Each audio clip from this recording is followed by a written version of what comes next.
भ्रष्टाचार मुक्त भारत पर निबंध लेखन। प्रस्तावना। हमारे देश में भ्रष्टाचार आज से नहीं बल्कि सदियों से चला आ रहा है और यह दिन प्रतिदिन बढ़ता ही जा रहा है।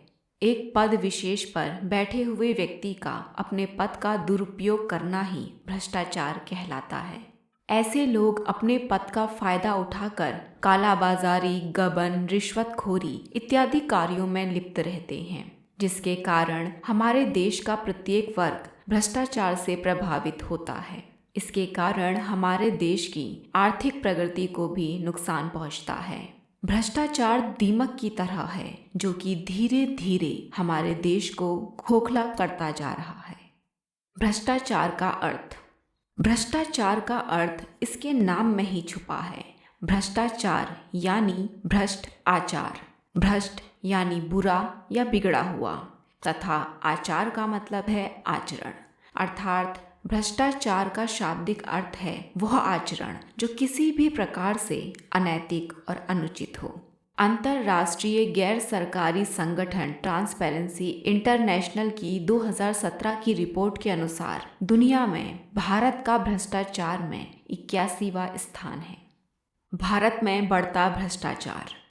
भारत में भ्रष्टाचार की जड़ें इतनी अधिक गहरी हैं कि शायद ही ऐसा कोई क्षेत्र बचा हो जो इससे अछूता रहा है।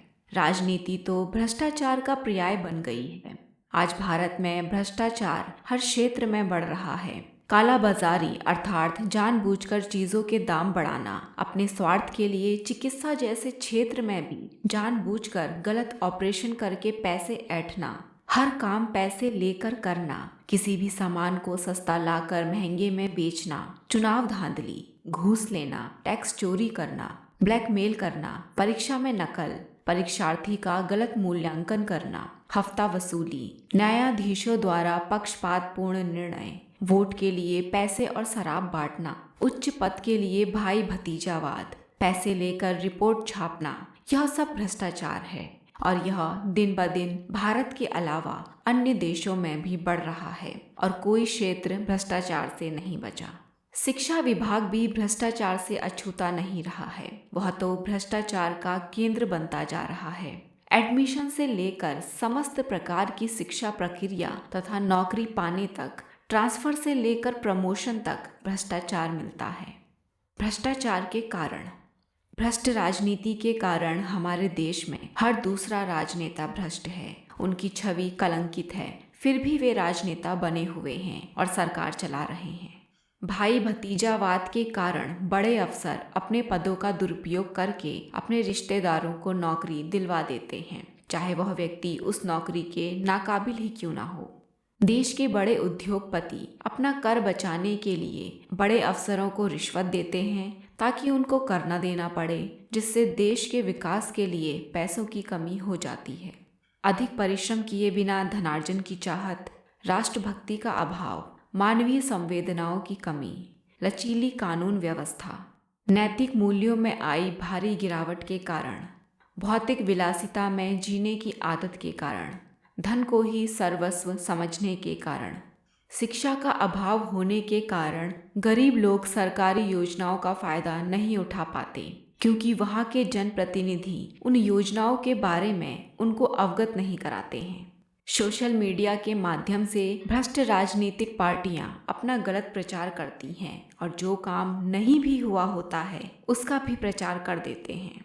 देश के कुछ भ्रष्ट नेता भाषा के नाम पर भी राजनीति करते हैं। लोग अपनी भाषा विवाद के चलते एक दूसरे से लड़ते रहते हैं और इसी का फायदा उठाकर भ्रष्ट नेता नए घोटालों को अंजाम देते हैं। भ्रष्टाचार के दुष्प्रभाव। भ्रष्टाचार के कारण हमारे देश का आर्थिक विकास रुक सा गया है। भ्रष्टाचार के कारण हमारा देश हर प्रकार के क्षेत्र में दूसरे देशों की तुलना में पिछड़ता जा रहा है। भ्रष्टाचार के कारण ही आज भी हमारे गांव तक बिजली, पानी और सड़क जैसी मूलभूत सुविधाएं नहीं पहुंच पाई हैं। अधिकांश धन कुछ लोगों के पास होने पर गरीब अमीर की खाई दिन ब दिन बढ़ती जा रही है। सरकार द्वारा बनाई गई योजनाओं का लाभ भ्रष्टाचार के कारण गरीबों तक पहुंच ही नहीं पाता है। इसके कारण किसानों को उनकी फसल का सही मूल्य नहीं मिल पाता है और वे कर्ज के कारण आत्महत्या करने को मजबूर हो जाते हैं। भ्रष्टाचार का रोग सरकारी और गैर सरकारी संस्थाओं में इस तरह से फैल गया है कि आम आदमी को अपना कार्य करवाने के लिए बड़े अफसर नेताओं को घूस देनी ही पड़ती है। भ्रष्टाचार के कारण काला बाजारी को बढ़ावा मिलता है। कम कीमत के सामान को ऊंची कीमत में बेचा जाता है। माफिया लोगों की पहुंच बड़े नेताओं तक होने के कारण वे अवैध धंधे करते हैं, जिसके कारण जन और धन दोनों की बर्बादी होती है। समाज के विकास के लिए जिम्मेदार व्यक्ति ही भ्रष्टाचार में लिप्त होने लग जाता है। भ्रष्टाचार के कारण अनेक परियोजनाएं तो अधूरी रह जाती हैं और सरकारी खजाने का करोड़ों रुपया व्यर्थ चला जाता है। भ्रष्टाचार को रोकने के उपाय। हर क्षेत्र में कार्य से पहले व्यक्ति को शपथ दिलाई जाए ताकि वह इस शपथ को हमेशा याद रखे। निर्वाचन व्यवस्था को और भी आसान तथा कम खर्चीला बनाया जाए ताकि समाज सेवा तथा लोक कल्याण से जुड़े लोग भी चुनावों में भाग ले सकें। प्रशासनिक मामलों में जनता को भी शामिल किया जाए। प्रशासनिक कार्य के लिए लोकपाल स्वतंत्र रूप से कार्य करें। लोगों की मानसिकता बदलना जरूरी है।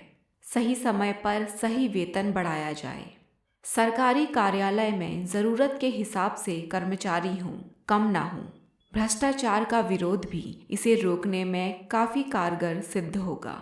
भ्रष्टाचार का अपराधी चाहे कोई भी व्यक्ति हो, उसे कठोर से कठोर दंड दिया जाए। कानून संक्षिप्त और कारगर हो, लचीला ना होकर कठोर हो। ग्रामीण इलाकों के लोगों को तो पता ही नहीं चलता कि उनके साथ कब कोई बेईमानी कर गया। इसीलिए हमें गांव-गांव जाकर लोगों को भ्रष्टाचार के बढ़ते हुए जाल के बारे में बताना होगा। भाई भतीजावाद पर रोक लगानी चाहिए। शिक्षा के अभाव के कारण ही लोग अच्छा जनप्रतिनिधि नहीं चुन पाते हैं, जिसके कारण उन्हें रिश्वतखोरी और भ्रष्टाचार जैसी बीमारियों से जूझना पड़ता है। हमें किसी भी गलत चीज़ के प्रति विरोध करने की आदत डालनी होगी। जब तक हम विरोध नहीं करेंगे तब तक भ्रष्टाचार ऐसे ही फैलता रहेगा।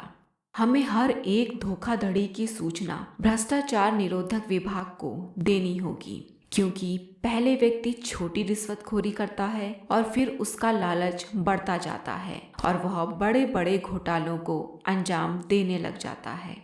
हमें अपने अधिकारों के प्रति सजग रहना होगा, क्योंकि आधे से ज़्यादा भ्रष्टाचार तो हमें हमारे अधिकार नहीं पता होने के कारण ही हो जाते हैं। उपसंहार। आज भ्रष्टाचार हमारे देश भारत में पूरी तरह से फैल चुका है।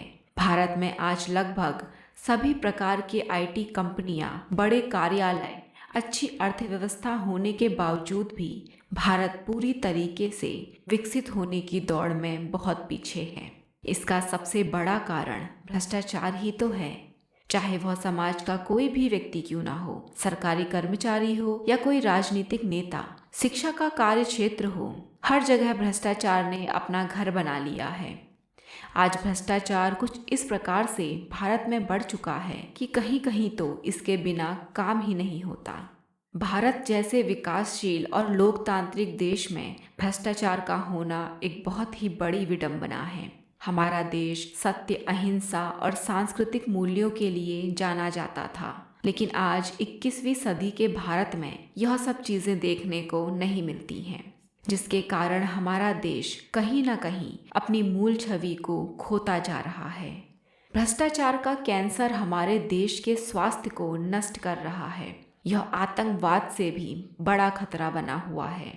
अगर हमें भ्रष्टाचार को जड़ से समाप्त करना है तो राजनेताओं, सरकारी तंत्र और जनता को साथ मिलकर इसके खिलाफ लड़ना होगा। तभी इस भ्रष्टाचार रूपी दानव से हम अपने देश को बचा सकते हैं। अन्य महत्वपूर्ण निबंध लेखन के लिए सामने स्क्रीन पर आ रही प्लेलिस्ट को देखें।